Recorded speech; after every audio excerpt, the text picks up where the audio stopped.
All right, I want to welcome you to the class. My name is Sam. I'll be your instructor, and hopefully by now you realize this is a course on the New Testament. Couple things before we get started. I just want you to know if you have any questions, any concerns or comments throughout the semester, don't hesitate to give me a call. You can do so through Moodle. You can send me an email or even give me a phone call. I'm here to help you. I don't want you to get frustrated or too far behind. And if you're going to be out for an extended period of time and you're not going to log in for over a week or so, please don't forget to shoot me an email and let me know, so I won't think you just kind of give up on the course.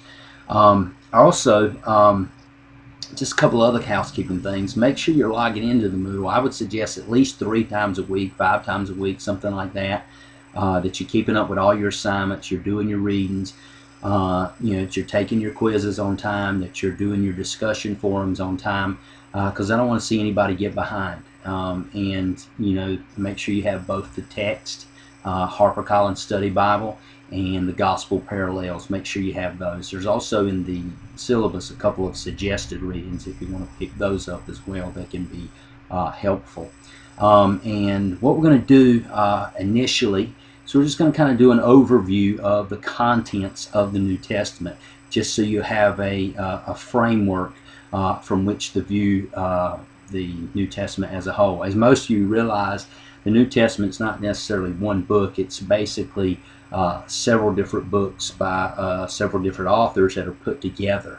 And what I've done is I've actually uploaded a Word document that shows this in chart form in week 1. It'll look something like this. Okay, maybe I've got it where you can see it, but it'll look something like that. You can download that or look at it online. And basically what it shows is that scholars have broken the New Testament down into 3, and depending on what you do with Revelations, maybe 4 different genres, but we're just going to go with 3 for simplicity's sake. And the first genre is the Gospels. The second genre is history, and the third genre is the epistles. So let's just start with the Gospels. The Gospels are accounts or biographies of the life of Jesus. The first 3, Matthew, Mark, and Luke, are what's called synoptic Gospels. The reason they're called synoptic Gospels is because they share a lot of the same information, a lot of the same stories, a lot of the same things that Jesus said and did are in all of those Gospels.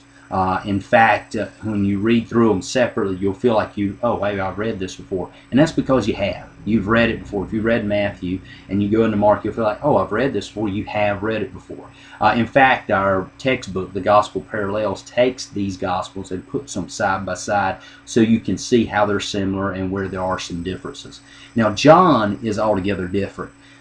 John is, matter of fact, 90% of it is unique to John. You're going to read a lot of stories about Jesus' life that are not in the other 3 Gospels. There's going to be a lot of the stuff Jesus said that's not in the other 3 Gospels, mainly because a lot of what Jesus says in the Gospel of John, he is simply talking privately between himself and the disciples, or either it's private prayer time or something like that. The next genre is the history, and that's only one book, and that's the book of Acts. And the book of Acts chronicles the growth of the early church. And there's 2 characters in the book of Acts, which is Peter and Paul. Peter is the initial hero of the story, preaching and ministering in and around Jerusalem, spreading the message of Jesus Christ to the Jewish people who live in that area. And later on in the second half of the book, Paul will become the prominent figure. In fact, Paul will be painted early in the book as a vehement opponent of Christianity. He will, in fact, arrest Christians, have them persecuted, jailed, even watches one Christian be stoned to death. And we find that he later becomes probably one of the most passionate missionaries of Christianity the world's ever seen. He will take Christianity from Israel or Palestine and spread it throughout the Roman Empire. He will consider himself an apostle to what's called the Gentiles, which in the Jewish mind, a Gentile is anybody in the world who is not a Jew. And one of the things he does as he travels throughout the Roman Empire, establishing churches and encouraging churches is he writes letters. And that basically is what makes up most of the second or the third genre in the New Testament, and that is the epistles. The epistles are simply letters, and they're broken down into two sections. And for our sakes, we're going to call the first section the Pauline epistles, and then the second section is the general epistles. Now, there is some debate by scholars as to whether or not Paul actually wrote all the letters that have his name on them. But again, for our sake, we're just going to call the first part the Pauline epistles, and that's all the letters from Romans up to Philemon. Those are letters written or said to have been written by Paul. Now, these letters have various different topics. Most of the time, they are written kind of to put out fires in the churches, and what I mean by that is he's given some instruction to the churches. He is giving some encouragement to the churches that may be undergoing some persecution. But sometimes he even gives some correction. For example, in Corinth, one of the things that Paul finds is going on there is there's some guy in the church who insists on sleeping with his mother-in-law or stepmother or something, and so he writes to correct that. Also in Corinth, we find that the people are getting drunk during the Lord's Supper, and Paul finds this to be abominable, and he also writes and deals with that as well.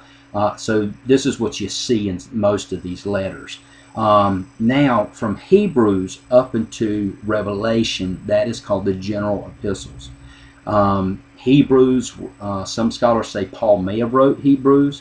Other scholars say we just simply don't know who wrote Hebrews. You're also going to see letters from Peter and John in this section, as well as letters from James and Jude, both of which claim to be the Lord's brothers. The last book, Revelation, is by history, or church history states that is the Apostle John who wrote this book.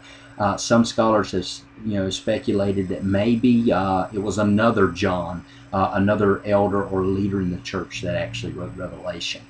So anyway, that's kind of a breakdown or an overview of what you're going to find content-wise in the New Testament. You're going to find Gospels, the biographies of Jesus, history, which is Acts, and a history or a chronicle of the early church, and then you're going to find the epistles, which are letters that are written to churches and individuals about what's going on in the church and addressing certain situations, giving some encouragement and some instruction as to how things are to be done within the church.